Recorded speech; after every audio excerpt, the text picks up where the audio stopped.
Our work isn't done. 18 months ago, the newly appointed head of the EPA, Michael Regan, took what he called a journey to justice tour that brought him here. I vowed that EPA would take action. Today, he returned to make good on that promise, proposing a staggering slate of emission standards for 80 toxic chemicals. We're setting a safety standard that we believe is the lowest you can set that is detectable with technology, including chemicals being emitted from the Denker plant here in Reserve. Hi! On our last visit here, we met George and his great-grandmother, Mary Hampton, who's been battling for years to get the Denker plant next door to George's elementary school to stop emitting what the EPA has long said are unsafe levels of 2 of those toxic chemicals. One of your neighbors says it's like sending the kids to a gas chamber. Exactly.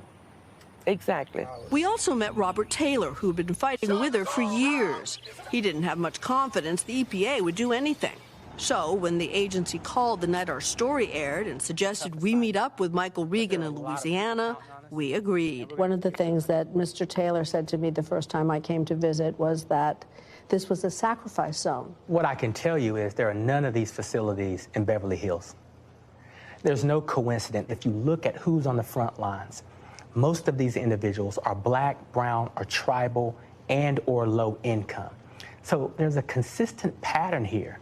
If the new standards announced today are put into effect, they become much more enforceable. I think what angers a lot of people is, though, the Denker plant has been emitting at these historically high levels for years now. Why not shut the plant down while everything else is being sorted out? We are using every tool in our toolbox. And if I have more powers, trust me, I would use them.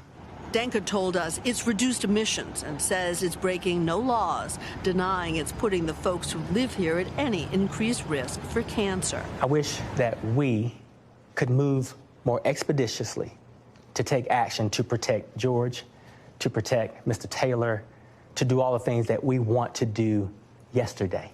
As for Bob and Mary, they said today has filled them with hope. What's the best part of today? We got the attention of our politicians. It's not over. It's not over.